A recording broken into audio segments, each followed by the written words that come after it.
Hello and welcome to video number 12 on how to succeed in your next job interview. In today's video, Chris Schulte and I are going to give you a recap of all that's gone before. So let's get started.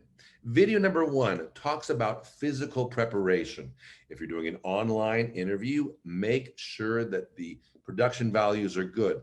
Lighting's good. The sound quality is good. Your Wi-Fi is working. You've scheduled it at a time there are not going to be lots of outside noises going on. If you're in person, make sure you show up early, arrive on time, show up early and be prepared. Dress appropriately.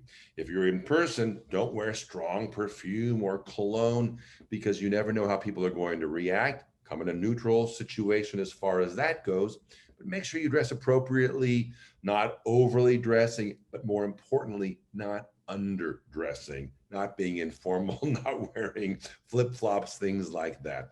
Unless, of course, you're applying for a job as a lifeguard. Chris, video number 2 talked about? We talked about your mental preparation. So one thing to remember is that an interview is a conversation. It's not an interrogation. And the more you realize that, the more you can just be yourself. Another thing we sometimes think is, oh, we're going to be judged by this interviewer. He or she's going to judge us. I like the word evaluate. You're going to evaluate them and their program to see if it's a good fit. And they're just getting to know you and see if you're a good fit. Calm down on these judgment words like we're being judged and use a word that's just doesn't have that strong connotation, a word like evaluate. And then third, you want to research the company before you have the interview, find out what are they all about, and then see how can you fit into their needs. How do your strengths fit what they are looking for in a worker? And when you talk about yourself and you talk about your strengths, use specific language. Don't just say, oh, I'm a hard worker. Give an example. Examples are gold, and they'll get you much farther in the interview. Patrick? In video number 3, we talked about the video, or rather the interview beginning. So as you walk into that room, whether it's online or in person, walk in with energy. Start entering the room with a smile, energy, eye contact. Make sure you really look at the person you're talking to. You don't need to do a Vulcan eye stare, but make sure that you're looking at in their eyes, seeing them, looking at them as you talk. Wandering eyes make us look as though we're insecure or not certain. Also, make sure that you greet the person by name if you can. Hello, Chris. Hello, Mr. Schulte. Whatever that is, to establish that personal contact. In video number 4, we talked about the interview itself. Make sure you speak out. Your voice carries. That's something that I really am very emphatic about. If you come across talking like this, it can be a little bit disconcerting to the listener. Of course, if you're applying for a job as a librarian, it might work, but generally, you want to use a voice that carries itself. Secondly, expand your answers. Obviously, you're not going to give just yes, no answers, but even little short answers such as, that's exactly how it was, isn't quite what we want. We want to give some examples, maybe 2 or 3 points, maybe just 2 points, so that we're giving of ourselves. The more you give, the more you receive. Finally, point number 3 was to listen. Listen to the other person. Take the focus off yourself. If you're really listening, then as Chris talks about, you're present. You're really present. It's a very specific way, an actual way of being present is because you're listening and responding to what the interviewer or interviewers are asking you. Chris will talk to us about videos number 5 and number 6. Number 5, we talk about some myths. We're debunking some myths that might be in your head when you go into your interview. The first one is that there is a perfect candidate out there for this job, and you have to fit that perfect candidate. First of all, that assumes there is a perfect candidate, which of course there isn't. Let's just start with that you are the perfect candidate. Let's just start with that. Secondly, a lot of people feel, I hear this all the time, that they have to tell their whole story. I've got to be honest with you. The interviewer doesn't want to hear your whole story. I'm sorry. The interviewer is concerned about certain elements of your story that pertain to what they're looking for. And so the idea that you can't leave anything out, again, it causes anxiety. And, Patrick and I are really big on, we've got to find out where the anxiety comes from and then decrease it. So this is one. You don't want to tell your whole story. You want to decide, what do they want to hear about me? And then go from there. The third myth I want to debunk is that there's only one right answer. I actually worked with someone who thought, she said once, I asked her, why haven't you been matched or, gotten a job? She'd had a lot of interviews. And she said, because everything that came out of my mouth was wrong. I'll never forget that. And of course, I just said, no, dear, everything that comes out of your mouth is right. Because if you go from a position where you're always saying the wrong thing, then of course you have no chance whatsoever. So there is no perfect candidate. There's only you. You don't have to tell the whole story. You just tell the important parts of your story. And there's not one right answer. There's the answer that comes from your mouth. Session 6, deal with anxiety. Beautiful segue, because that's really what we're working with a lot. Where does anxiety come from during an interview? Now, it's interesting. The first thing we're going to talk about is your pace. Anxiety can cause you to talk faster, or if you're a fast talker, that can actually add to your anxiety. Kind of works both ways. So the key thing is we want to slow down a little bit. Notice what I'm doing now. I'm slowing down. I'm pausing actually, and then I'm coming to the end of a sentence and stopping. I can't tell you how few people in the world are able to do that. It is a tremendous sign that you are at ease with yourself and that you're professional and intelligent and that you have confidence in yourself. If you can remain silent just for a moment during an interview, you have great confidence. So when you practice, now we're talking about changing behavior, and it's not easy to change. It's just a habit. If you talk fast, that's fine. That's just your habit, but not in an interview. So what you want to do when you're working with a friend or a loved one, you want to practice and just as I am, purposely slow down a little. And if you do that a little bit, some of that will transfer over into the interview itself. Secondly, you want to keep your answer concise. Anxiety causes you to go on and on and on and on. So many people, I could just see in their minds, they're going, oh, I forgot something. I got to say one more thing. And then, oh, there's one more thing. None of those one more things are worth anything. When you say it, it's out there. So don't feel you have to go on and on and on. Just say the important things. And then, as I've said before, come to a stop. Finally, finish your sentences. I've already mentioned this.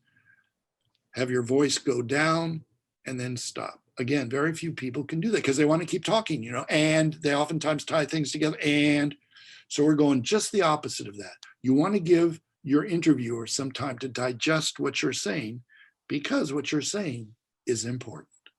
Patrick. Awesome, Chris. Wonderful. In video number 7, we talked about warming up on the day of the interview. So the first suggestion we have for you is to practice interviewing, obviously beforehand, but especially on the day of the interview. Just take a few moments, grab a friend, a loved one, somebody they could just ask you a few questions and you can practice answering. It really warms up the mind. It warms up the mouth. It warms up that connection of those two things working together. Secondly, make sure you interact with some people that day. Go grab some coffee somewhere. Talk to somebody. Say hello at the grocery store. Start up a conversation there. Because it's important that when you go to the interview, it's going to help you. If it's not the first person you're talking to of the day is the interviewer. You don't want to have to start from neutral. You want to be in motion so that you're ready to really connect to the other person. Which brings us to our third suggestion, which is try some emotional warming up. It could be physical warming up, shouting, not in the room, the interviewer, not at the office building, but maybe in the car as you're driving there or in your room before you hop online, just doing some emotional warming up, such as saying some affirmations like, I'm so excited for this interview. I am so excited for this interview. I am so excited for this interview. And then let it all go. That energy will carry you into the conversation. And you're just going to feel, again, the word is more present, which can feel sometimes kind of airy fairy, but truly it makes you connected to your body. It makes you connected to your voice, and it makes you, helps you be connected to that other person you're talking to. In video number 8, we talk about there are no negatives. And for that, I'll hand it over to Chris. Yes, I always like Patrick saying that line. There are no negatives. But let's say in your resume, perhaps there's a gap there. Maybe you were out of work for a while or whatever. And the professional, the doctors that I work with, some of them haven't passed a certain test that they need to pass. And so that's on there. So we have to deal with that. It's an issue. And the best way is to confront it. If it needs to be talked about, if you're sure that it's going to be talked about, then be ready to talk about it. And basically, what you want to leave them with is that when you're confronted with an obstacle, when something happens, a challenge comes, you know how to deal with it. You think about it, you reflect on what needs to be done, then you establish a plan of action, you get the help that you need, and then you put the plan of action into effect. Then something that some people would say maybe is a negative actually is very positive because it shows how you deal with obstacles, how you deal with those things in your life. Also, choose your story. Choose your story. You're choosing your story. Patrick earlier said something very important. You don't want to talk for 5 minutes about a negative because then it turns into a confession, and we're not dealing with confessions. We want to emphasize, as simple as it sounds, you do want to emphasize the positive sides of your story because that's who you are, a professional person who is lovely to work with, who gets things done.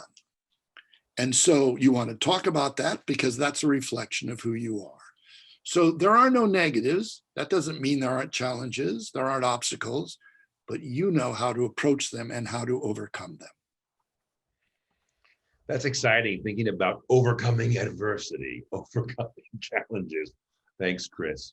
In video number 9, we talked about how to get the interview back on track. So if you feel like things are kind of going off track, you feel that, oh, I said something wrong thing. Well, the very first suggestion we have for you is to remember to breathe. Even in doing these videos with Chris, or when I'm making a video, or when I'm coaching a student, suddenly I'll realize that, oh, I'm kind of holding on to my breath. I'm kind of like tensing up. It's again, it's a physical manifestation of excitement and enthusiasm, anxiety. So reminding myself to breathe helps me extraordinarily, and it can help you. So just remember to breathe and trust that the right words will come as you do that. Secondly, remember what we said earlier, what Chris just finished saying, which is everything that comes out of your mouth is correct. Everything that comes out of your mouth is right. You don't have to attach yourself to, oh, I just made a mistake, and now what am I going to say? What's he thinking about me, and how's that going on? Because then I have left the conversation, I've stopped breathing, and I'm not listening. So immediately bring yourself back and think to yourself, that's all right. Let's go on from here. Let's move to the positive. And finally, and this is a practice, remember that critical voices, those critical voices you may or may not have in your head, but certainly I know that most of us do, and I do, those little negative voices that tell us, oh, this is terrible, those only make things worse. So even if those negative voices, come back about something during the day or about something in life, this is an opportunity. An interview is an opportunity, a specific amount of time, a specific undertaking, where you can say to yourself, because you've gone through all of these steps, all of these ideas, all of these suggestions, and say to yourself, I'm letting go of that. I'm having positive Pat come into the video with me, positive Pat come into the interview with me, and everything that I say is right, correct, good. It's a good impression I'm making here. I'm very happy to be connected with the interviewer. And whatever happens from here, I've made an acquaintance. I've broadened my prospects. I've broadened those people, number of people that I know and had a good interaction with. So turn off that negative voice. And that's how you can get the interview back on track. Finally, Chris, number 10. This is an important one. It's using language to your advantage. I mean, of course, body language is important, and during the interview, people learn about other people, but language is a way that we learn about people. I was working with someone recently, she kept using the word stuff, and she's a doctor. And so I just realized that the phrase medical stuff doesn't make her sound real professional and learned and experienced. So we talked about that, and I said, I don't want you to use the word stuff anymore. So words like that, or thing, just something that doesn't, the key thing is if it doesn't really add something to the point you're trying to make, then let's get rid of it. I try to help my clients so that every sentence is somehow making the answer, is developing it more. And I think that's a great goal. The other things we tend to do, of course, are filler sounds like you know, and things like that. And again, part of that is our fear of reaching a silence. So now that's something you can't change immediately. And I don't even want you to worry about changing things immediately. But when you work with a partner, just let them know, I tend to say, you know, and then they can perhaps count them and just see how you're doing. Don't think it's going to happen overnight. But if you just put a little consciousness effort to it, it should ease off a bit eventually. Again, all the things that Patrick and I are saying, the individual things in and of themselves, they're not huge. But if you work on a lot of these together, or some of these together, cumulatively, then something happens. So we want you to use language also that is more professional. And one thing that I really stress are using action verbs. I'll read a few of these. Words like coordinate, delegate. Just the word delegate implies that you have the authority to delegate. It tells so much about you just by using that word. Direct, evaluate, manage, organize. They're all words that say so much, and you don't have to beat around the bush to try to figure out, how do I say delegate? Yeah, I gave some authority to somebody else. No, the word itself is very good. So it makes you sound professional and articulate. So this one was use language to your advantage. In video 11, Chris and I demonstrated different parts of the interview and different topics we talked about in our videos. So it's a great demonstration of what to do and what not to do, and what some of those to-dos and not to-dos look like. So that's a great video to watch as well. We've now come to the end of our 12-part series of how to succeed in your next job interview. Chris and I have known each other for a long time, and we wanted to work together on something that could help people, that's something in our field of expertise. It is our field of expertise. And we came up with this plan, and it's been an honor to work with Chris. It's been really fun. We've had a lot of fun behind the scenes and on camera. And we hope you find this as valuable as we felt in putting it together, because making those small little changes add up to a big difference. Chris wanted to share another idea that he had, just an overall idea, kind of a call to action as you go forward. Right.